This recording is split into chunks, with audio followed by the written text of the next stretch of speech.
to Early Childhood Chapters, the podcast where we break down the latest research and best practices in early childhood education into actionable strategies for your classroom and home. I'm your host, Emily Garman, and today we're diving into one of my favorite topics, nature-based education. Our guest today is Dr. Rachel Larimore, a leading expert in outdoor learning and the author of 2 books with Griffin House. Through her work as a consultant, she helps schools integrate nature into their curriculum, whether they're enhancing an existing program or creating an entirely new outdoor-based school. In this episode, we'll discuss why outdoor play is essential for young children's development, how educators can advocate for the importance of nature-based learning, and practical ways to overcome challenges, like budget constraints and scheduling, so that every child has access to the benefits of an outdoor education.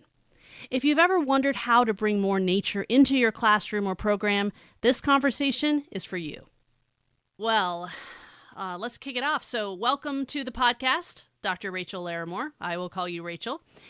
So we're here. It's April. We're talking about environmental education, getting kids outdoors. Everybody's feeling the itch of spring and wanting to get outside. So that's what we're talking about with you as somebody who is really an expert in this field and spent a lot of time studying and working with schools to help them involve more nature into their curriculum and working with kids. So one of the questions I want to start out with is, we all kind of know there's research, lots of research that support that getting kids outside and learning in nature is very effective, and it is enriching in every possible way. And I think parents know that too, as well as educators. But in so many of our schools, even with the very youngest children, structured academics, sitting at desks, doing worksheets, even with 3 and 4-year-olds, seems to be crowding out any outside time that the kids are getting. So why is it important? Let's talk about that first. Why is it so important to get kids outside? Well, there's so many reasons. I mean, we know there's so many benefits. And I would say, I mean, as you just suggested, we all know this. We all know we feel better. We feel more grounded and calmer and more just connected with each other.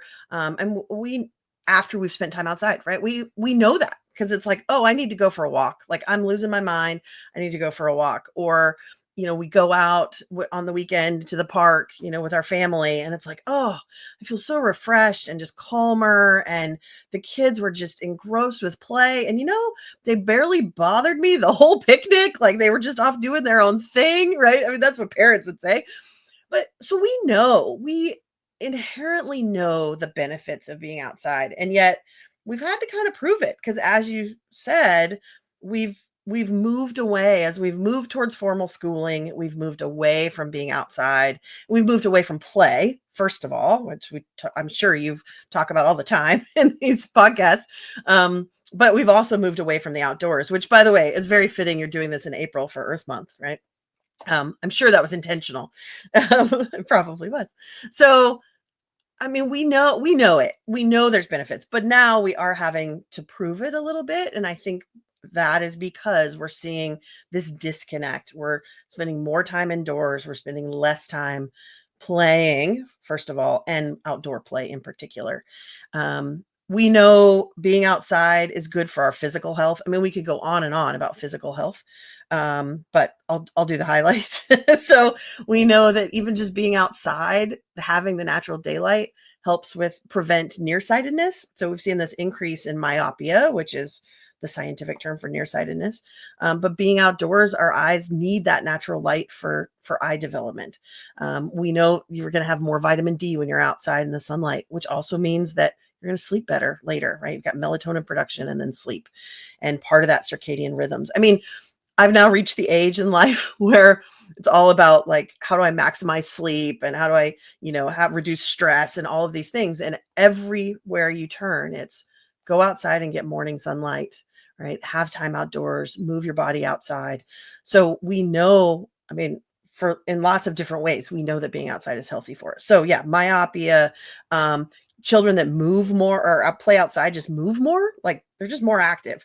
And I know most of educators and parents, when you stop and think about that, it's like, oh yeah, of course children move more when they're outside than when they're in the classroom, right? Like it's not a big leap, but we had to prove that. We had to really measure that and say, oh yeah, they're more physically active, so they're just moving. um, Not to mention cleaner air actually outside compared to, off gassing from carpets and paints and those kinds of things. Also, just being in each other's space.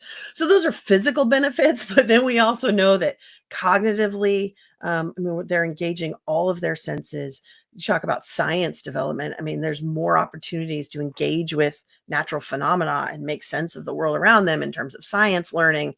We also know that children who spend time outside have fewer symptoms of ADHD, so they're able to focus more after having been outside. So that has not only social emotional impacts, but also cognitive impacts, right? That now I can self regulate long enough to attend to the task that I'm being asked to in the classroom or by my parents or whatever the situation is, just because I spent some time outside. Also, kind of related to that, let me just back up. We talk about physical, cognitive, and social emotional development in early childhood as though these are separate buckets, but of course they're all integrated. So I was just thinking about like socially and emotionally and the ability to calm ourselves and self regulate and have reduction in stress also has a physical component in views of like looking at a picture of nature, not even being in it, but just looking at a picture of nature lowers heart rate and reduces blood pressure. So imagine if you're actually outside, right? But that goes back to the self-regulation and being able to calm ourselves and attend to tasks. So all of these pieces are all integrated. And it really, to me, sometimes it's heartbreaking that we've had to prove this, because for all of human history, we've been outside, right? Connecting with the natural world. That's where we've learned. That's where we've grown. We are, like it or not, we're animals, right? We are biologically animals, and we have the same needs that other animals do from the natural world. So we have just we have the benefit and the curse, perhaps, of having these big brains that were enough to teach us, oh, we could build structures to keep the elements out. But by keeping the elements out, we have also disconnected from the things that we really need. So yes, it's nice that we're not in the rain and in the cold, and we've kind of made this nice comfortable space for ourselves, but we're also missing out on the natural sunlight, seeing the birds, even the sounds. Like I was been hearing some really cool studies on like the sounds of bird calls and in the springtime and the impact that has on plants and the fungi and the soil. I mean, just like what, right? Like layers of knowledge about nature we haven't even ventured into that most certainly are impacting us as well, that we haven't even explored yet. So that is a really long-winded answer to say nature matters, right? There are real benefits to being outside for us.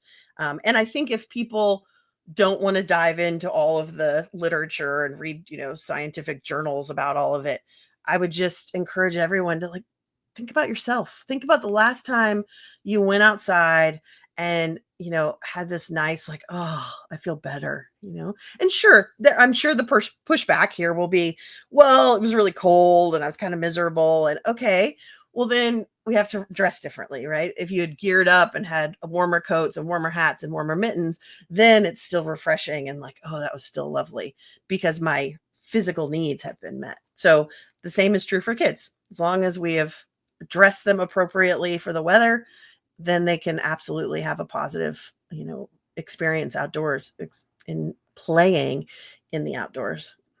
I visited a school and they said there's no such thing as bad weather, only bad clothing.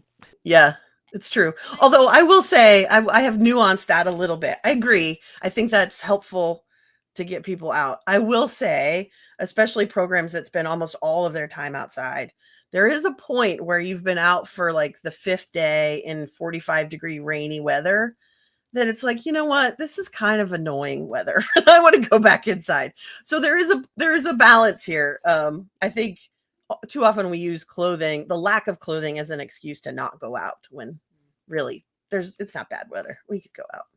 And I wonder how much of this is driven by parents. So I'm a parent, and I know when I visited another school when my child was pretty young, there was another parent on the tour, and he was asking, well, how much homework would my first grader have? And I was thinking, oh my gosh, I can't even imagine, why would a first grader have homework? I definitely don't want that, you know. But then I realized he was asking, like, I want my first grader to have lots of homework.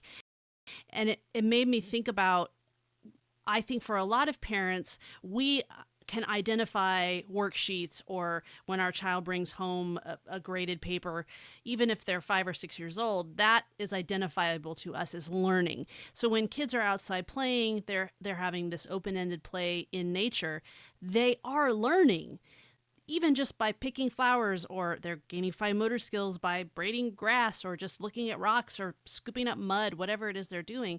But a parent sees that and says, well, my kid's not learning. I'm not getting the education that I want my child to have. And we're missing the importance of just playing outside. Absolutely. And I think, I mean, those parents are well-meaning, right? The intention is, I, almost all parents anywhere in the world is, I want my child to be normal. I want them to fit in, and I want them to succeed and be healthy and happy and all of those things. Whatever that, however we define that, right? And it's sort of, this is what we all want for our kids. And so if a lot of parents, they arrive to education knowing that, well, I sat and was taught things, right? And I recited things back, and these are the facts I know. And a lot of us don't remember, especially actually parents today didn't experience kindergarten that was just play. You know, my kindergarten looked like preschools look today. I mean, we had centers and we played all day. And in fact, we didn't play all day. We played half day at kindergarten. We didn't even have a full day kindergarten. Let's, you know, it's just the age reality, but that's where I am.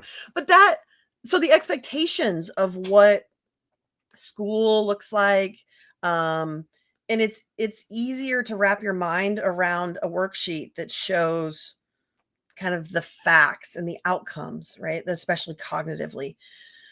It's hard to see it in play, especially if you're not trained to watch play and notice, oh, wow, look at how they're interacting with one another. Like, look at all that problem solving they're doing right now. Or like you mentioned, fine motor, right? Oh, this is fine motor skills versus gross motor. And look at how they're crossing the midline, and that's so good for their brain and all of this, right? Like, most of us aren't thinking that way when we're watching play. And that's where I really encourage early childhood educators to get really good at naming the learning that's happening in play, and being able to talk about, yes, they're jumping in a puddle, but wow, look at all that balance, you know, now the balance and coordination that they're doing. Listen to them talk about how big the splash was, and oh, it went farther, or, you know, this one was bigger or smaller, and they're comparing sizes. They're getting out rulers and measuring it, like, wow, look at all that math just happened, right? And then, oh, all the water moved, it all went away. Well, that's displacement, right? We might not be using that language yet at 3 or 4, but they're experimenting with that, and they're saying, how can I make the splash go bigger? And they're testing ideas. So being able to name that learning that's happening in play, I think, is really important for us as educators, to be able to essentially teach parents, like, no, really, this is good for kids, and here's how it's good for kids. And that does require also some advocacy work. I mean, essentially what we're asking is educators to be advocates for children, and to push back on some of that and say, you know what? It isn't developmentally appropriate to have kindergarten sit and do worksheets all day. And yet here they are. Or to skip recess. I mean, a lot of kindergartens don't even have recess. Maybe they have a 15, 20-minute lunch break, but like that's asking a lot, where, you know, brain development hasn't changed that much. I am older, but our evolutionary brain development from when I was 5 to 5-year-olds today has not changed at that rate, right? There's so that absolutely, I totally understand how parents come with that expectation, and it is absolutely from a great place of, like, I just want the best for my kid, right? I don't want them to be behind whatever imaginary race we're on.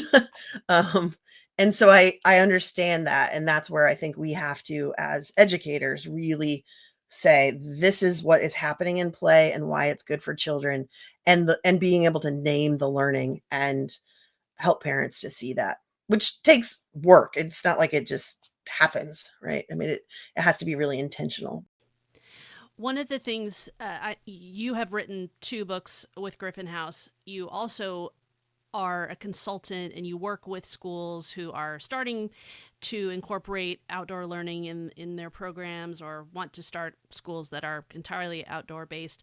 So, can you draw on some of that experience to talk to educators who want to do more of this? They know it's the right thing to do, they know the kids like it, but they're facing either financial constraints, they just don't know how to do it, they don't know what to do, they don't know how to fit it in the day. And I think maybe part of that, at least when I'm talking about that with educators, it involves this whole idea of loose parts, particularly in nature. So it isn't a thing like, well, you need to buy this $4,000 piece of furniture, you need this center or all these materials. You just go outside and what's there is there. So yeah, the beautiful thing is nature's cheap, right? And it's everywhere. And I get frustrated sometimes when people start buying pine cones and different things online and having them shipped across the country, for a couple reasons. One, because nature's cheap, just go outside. But also, we want kids to experience the nature that's local to your place. So, people love the giant pine cones, the sequoia pine cones that, get shipped in here to Michigan. It's like, we don't have pine cones that big. And that's fine if we're doing a comparison and, that sort of contrast. But if that's all you have, like, let's talk about what's happening locally here. And so that's the beauty of natural loose parts, but loose parts in general, which really are about encouraging play, whether it's inside or outside. I mean, loose parts are these open-ended materials that can be used in lots of different ways. So they don't just have one purpose. And that's sort of, we've trended lately towards more toys that have one particular purpose. But loose parts, I mean, whether it's natural loose parts like acorns and pine cones and leaves and logs and sticks and rocks, or manufactured loose parts like buckets and shovels and ropes and sheets and tarps and things to build with. All of those have lots of different ways they can be used. So the imagination, children's imagination, can really come in and thrive with loose parts, like Loose Parts Alive, right? Talking about some of these other things that we don't often think about with loose parts, but like dead things. I love dead things, by the way. All about dead things and nature learning and outdoor learning. Because there's so much to talk about with that. But those are also, a different kind of loose part. So I'll let you plug that book in the promo. That's definitely one for folks to check out. But there's lots of different ways to think about loose parts. And I think that's a great place to start. A lot of people find themselves for whatever reason, just sort of challenged by, where do I begin by bringing outdoor learning into my program, whether that's in the indoor classroom or outside. How do I get started? And so, as you said, loose parts are a great way to start that, and even start inside. Like, what if we just, that's accessible to most staff, to children, that's what they're used to, right? So it's like, all right, we'll bring more natural materials into the classroom. Maybe we're going to have corn in the fall, right? We have corn on the ears that we can pop off and play with in the sensory table, or we bring in a bunch of rocks and have things buried in the rocks. I mean, so we can bring those natural materials in. We can also think about the materials we already have in a typical early childhood classroom that could more directly relate to nature and our local nature. So your dramatic play area, for example, like, are there dress up materials that are animals? So they could dress up and pretend to be animals, or could they dress up and pretend to be a birder or a veterinarian, or right, other things that sort of connect to the natural world in some way. In the books, like library, with thinking about your books, are there informational texts about local nature, like nature that's right here? And yes, some far off is okay as well, but we also want to really remember, like, what is happening where I am in the world. Like, you're in Oklahoma, I'm in Michigan. We have very different nature things happening right now, right? Like birds that had been where you are just now making their way to my house, like we just start experiencing different things. And so making sure that we're also staying local when we're thinking about materials, but books are a great way to do that. Bringing in other sort of representations of nature in the classroom to show, reflect the natural world inside as well. And then that's usually where people start. But then the next step is thinking about the outdoor play area. And are there ways to include more loose parts in that space and have it shift more towards a natural play area? Which I think of the difference from a playground and a natural play area as the play will be different at different times of the year. So the seasons should directly impact the kind of play that's available in those spaces. So we see a lot of playgrounds now that are trying to be more nature-based, which is great, but it ends up being like wooden playground structures, which is a little different than natural loose parts that you can, manipulate and play with. And also the plants and animals that are there in that space at this time of year and precipitation, right? So our snow has melted. Now we have mud. You all probably are done with mud season. I don't know. I don't know enough about Oklahoma's weather patterns, but right, like those shifts are going to be different in play based on what's happening at the particular time of the year. So a lot of programs will start, they have a playground. It's like, how do I bring some loose parts in? And then eventually maybe, okay, how do we change our elements here so it's less about physical play and more of all of the other kind of play, right? Creative, artistic play, dramatic play, construction, risky play. I mean, there's all sorts of other types that can happen in those outdoor spaces. So, but before people even get there, it's also just spending a little more time outside. Like, how long are you out normally now? It's 20 minutes. What about tomorrow? You do 25, right? And then next week we try to aim for 30, right? And then most states anymore, 30 is actually the minimum for licensing. I think a lot of state licensing rules say, unless the weather is, dangerous or extreme heat or cold, but honestly, most programs anymore are less than 30. So even if we could just aim for everyone being outside for 30 minutes. So those are some ways to think about bringing nature inside. Start there. And then, okay, how do we do more outside? And then eventually, if you really want to get wild and get into the outdoor play things, to leave the fence and to go into what I call the area beyond the fence, which is, of course, the title of my book, one of my books, Through Griffin House, which is Preschool Beyond Walls. So that's where that comes from. So that's sort of the eventual, goal perhaps, but don't worry about starting there. Start where you are and do the little bits of connections to nature as you can. And it's amazing how that will snowball and become a big impact and big change over time. Yeah, you've addressed a lot there too, because it isn't just a financial constraint.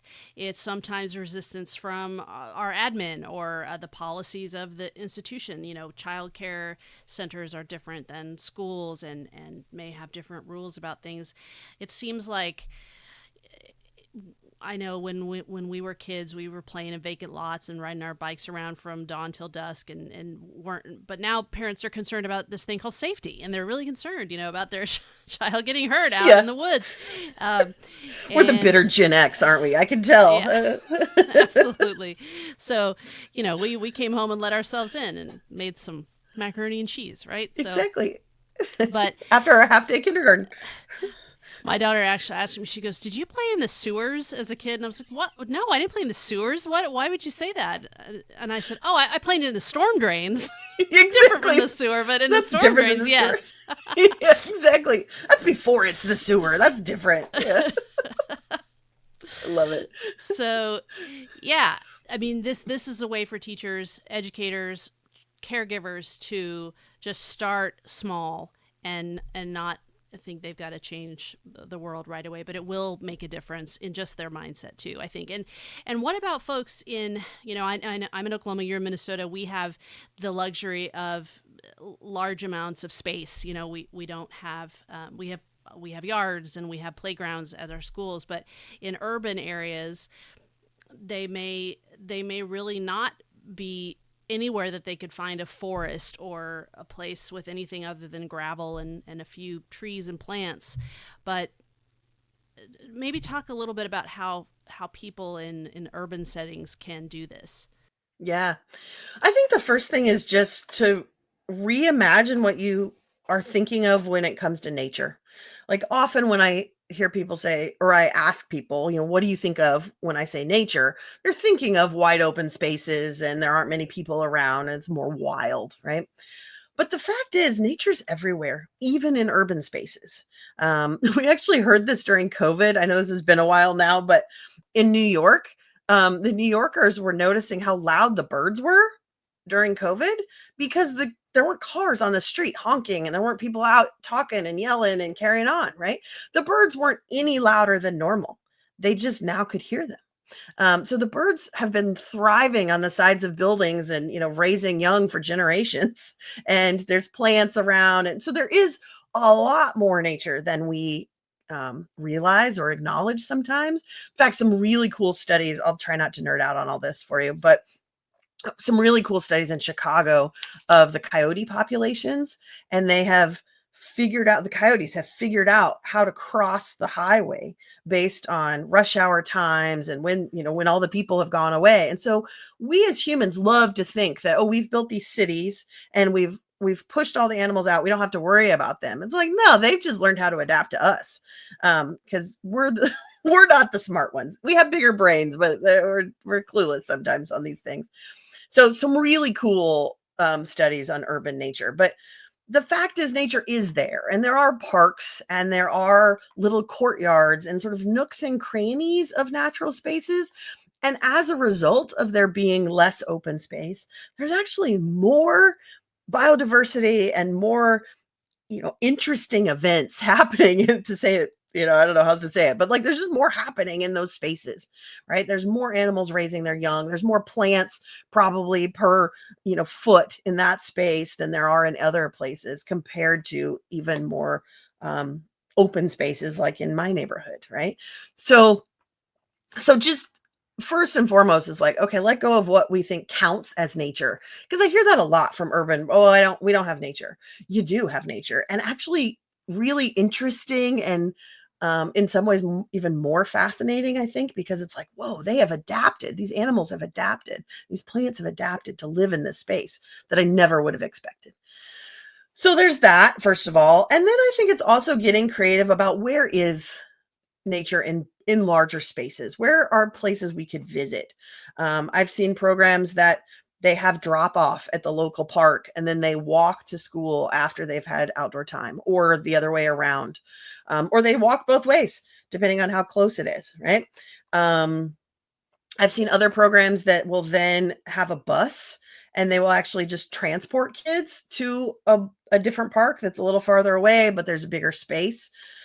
So, taking advantage of some of those green spaces. And there definitely have been some cities are better about it than others, but there has definitely been a movement for green space and trails and pathways in communities, because we know that that's good for quality of life, which back to your very beginning question of how is nature good for us? I mean, we know it in so many different ways in our lives, right? We know that it's just a community is happier and healthier if they have green space around.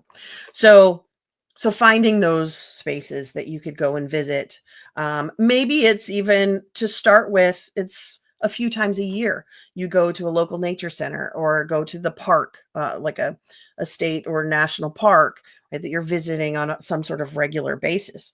But so maybe it's not every day to begin with, but you find ways to access that. And again, thinking about what nature is here and how do we also in our outdoor play areas create habitat for plants and animals that we might not normally have thought of in our outdoor space? Do we have some bird boxes and bird feeders around, or even if it's outside the play area, but that we can see, right? Do we have planter boxes with wildflowers that are just blooming and flourishing. So then the insects and butterflies, all the different insects, including butterflies, can come and visit, right? And we can see. So sometimes it's also thinking about how do we create mini habitats within that urban space, because again, it's so concentrated that those plants and animals are wanting the space. And so if we provide it, if you build it, they will come, right? Isn't that how that works? So, or you hope anyway. I think so much of what you have said in terms of advice for educators looking to integrate this more in their curriculum also applies to parents wherever they live who are thinking, I really need to get my children outside more. We need to do more stuff outside as a family. Let's get off our screens a little bit more. And you've given a lot of suggestions that certainly apply to home life as well as school life. So I think that's really valuable. Yeah, so those little, I mean, having a bird feeder right outside your back door that you can watch, watch from your dining room table. In fact, I have a bird box that I put up just a couple weeks ago because the bluebirds were harassing me. They were looking at me with evil eye, like, we need a bird box. So I put a new They bird box do. up for 'em. I know. But so I can see that right out the window. I know they're mean, aren't they? I had a cardinal last year because we were in a drought. I had a cardinal that was really scolding me one day and I couldn't figure out why. And then it was on the dog bowl, like the dog's water dish. And I realized it was like yelling, the water was too low and I needed to fill it. So I put out water and that cardinal was much happier after that. So talk about, animals can communicate. Absolutely. I got the message all right. Tell me some more about Samara Early Learning, your company that you've created, and it sounds like just a dream job, really. So, what do you do there? Yeah, it is a dream job. I love it. So, I work with early childhood educators who are either wanting to start a brand new school from scratch. So basically the business side of things, but then eventually have it be a nature-based program, or programs that already have a school running and they want to integrate nature into that curriculum. And I mostly work with schools. Every once in a while, I work with families, or like parent support groups, or play group kinds of things. But most of my work is with early childhood educators from 0 up to third grade. Most of it in that pre-K world, because of some of the constraints we've already talked about in terms of pressures on academic outcomes and so forth. But I am really pleased to say that there are more and more educators in the elementary level that are really being intentional about bringing nature into their teaching and having outdoor time and advocating for recess and finding ways to articulate to both administrators and families that look, they're learning when we're out here, and this is how this is good for children when we're outside.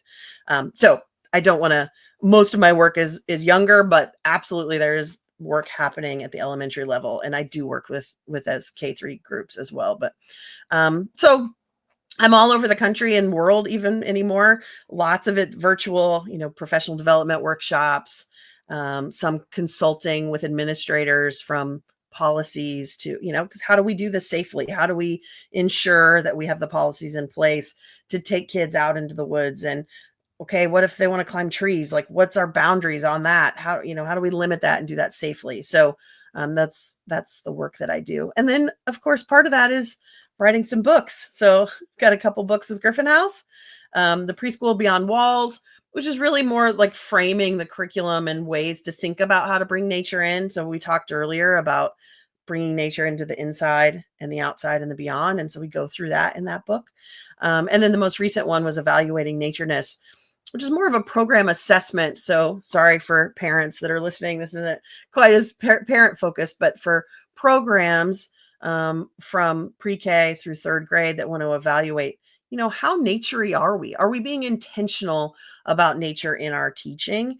And it's essentially a rating scale to evaluate all the different ways that we could bring nature into the classroom, from the materials and the physical environment to what kinds of activities we're leading, to our program goals, staff training, so forth. So that's what that second book was about. So, does that evaluation then lead to recommendations, or what's kind of the outcome from those evaluations? Yeah.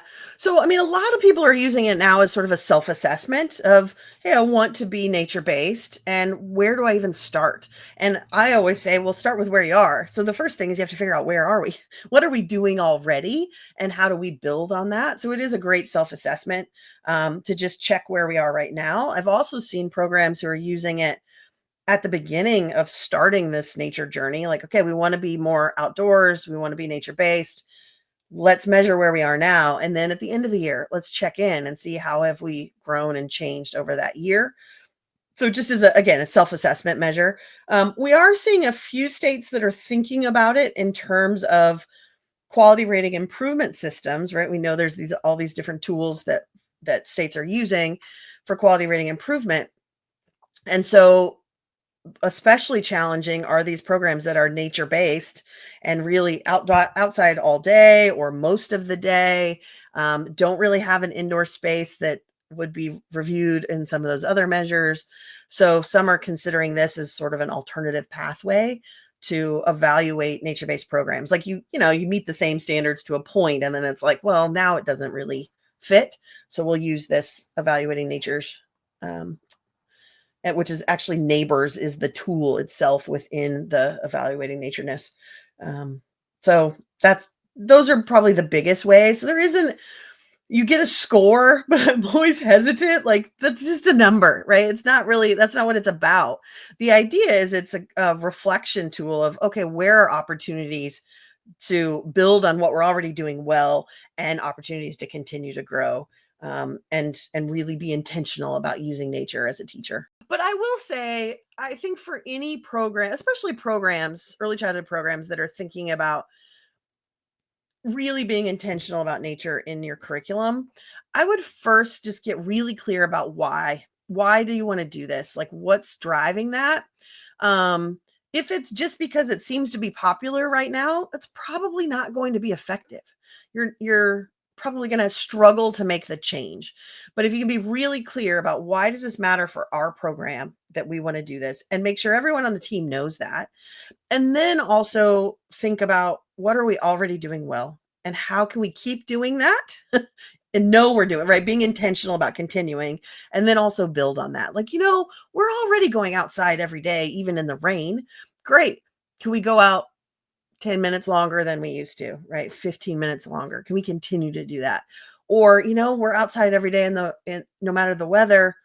Is there a way we could go beyond the fence? Like, do we have spaces, right? Thinking about, what are we already doing? What are opportunities to expand? But the foundation is really get clear about why this matters for your program, your mission, your pedagogical philosophy, like how you think children should be learning. And make sure that everyone on the team knows that, because I do see programs that start this, like one person's really excited, and then others are like, oh, I don't like the cold. I don't really want to go out, and so people aren't clear about why it matters. So it's easy to get hung up on the barriers and those challenges. So that's my last little, I'll limit it to one thought there. I won't go on and on, even though I'm sure I could. Your constraint is remarkable. Yeah, thanks. Terrific. Well, thank you so much, Rachel. It's been really just a pleasure talking to you, and I hope we get to do it again soon and talk about some more nature stuff, because we've got spring and summer ahead of us. So that'll be really fun. Yeah. I love it. Thanks for having me. It's been fun. That's a wrap on today's conversation with Dr. Rachel Larimore. I hope you found her insights as inspiring as I did. Outdoor learning isn't just a trend. It's a powerful, research-backed approach to supporting children's development in a way that is natural, engaging, and deeply beneficial. If you enjoyed this episode, be sure to subscribe to Early Childhood Chapters so you never miss an interview with the experts shaping the future of early education. And if you're feeling extra generous, leave us a review. It helps more educators and parents discover the show. A huge thank you to Dr. Rachel Larimore for sharing her expertise with us today, and thank you for listening. Until next time, keep learning, keep exploring, and keep making a difference in the lives of young children.